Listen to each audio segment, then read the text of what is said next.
ಶ್ರೀ ಗುರು ಬಸವಲಿಂಗಾಯ ನಮಃ.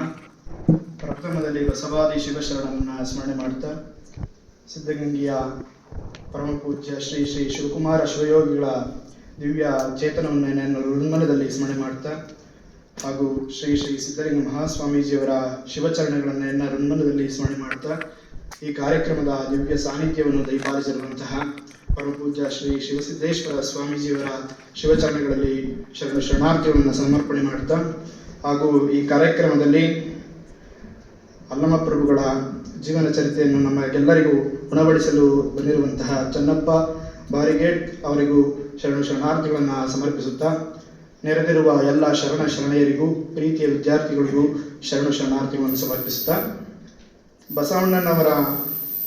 ನಾವು ಬಸವಣ್ಣನವರ ವಚನಗಳಲ್ಲಿ ಮಾನವನ ಸಾಧನೆಯ ಬಗ್ಗೆ ಹೆಚ್ಚು ನೋಡಬಹುದಾಗಿದೆ. ಮಾನವರಿಗೆ ಅಂತರಂಗ ಬಹಿರಂಗ ಶುದ್ಧಿ ಬಹುಮುಖ್ಯ ಎಂದು ಬಸವಣ್ಣವರು ತಮ್ಮ ವಚನಗಳ ಮೂಲಕ ಸಾರಿದ್ದಾರೆ. ಮನುಷ್ಯನ ಘನವಂತಿಕೆ ಅದು ಅವಶ್ಯಕ. ಇದಕ್ಕೆ ಧ್ಯಾನ, ತಪ, ಜಪ, ಪೂಜೆ, ಆರಾಧನೆ, ಸ್ತೋತ್ರ ಸಾಧನಗಳು.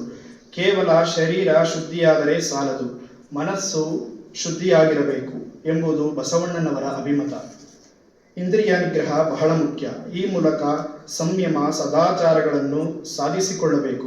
ವಾಸ್ತವವಾಗಿ ನಮ್ಮ ಬದುಕನ್ನು ನಿಯಂತ್ರಿಸುವುದು ಮನಸ್ಸು.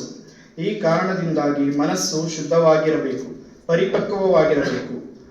ಮಾನವನ ಮನಸ್ಸು ಬಹುಚಂಚಲ ಎಂಬ ಸಂಗತಿಯು ಎಲ್ಲರಿಗೂ ತಿಳಿದಿದೆ. ಹೀಗಾಗಿ ಅದು ಆಸೆಗೆ ಬಲಿಯಾಗುವುದು ಸಹಜ. ಈ ಕಾರಣದಿಂದಲೇ ಬಸವಣ್ಣನವರು ಮನಸ್ಸನ್ನು ಒಂದು ಸರ್ಪಕ್ಕೆ ಹೋಲಿಸಿದ್ದಾರೆ. ಆ ಕಾರಣ ಪೂಜೆ, ಜಪ, ತಪ ಮುಂತಾದವುಗಳಿಂದ ಮನಸ್ಸನ್ನು ನಿಯಂತ್ರಿಸಿ ಅದನ್ನು ನಮ್ಮ ಅಧೀನದಲ್ಲಿರಿಸಿ ಅಂತರಂಗ ಮತ್ತು ಬಹಿರಂಗ ಶುದ್ಧಿಯನ್ನು ಪಡೆದುಕೊಳ್ಳಬೇಕು ಎಂದು ಅಣ್ಣನವರು ತಿಳಿಸುತ್ತಾರೆ.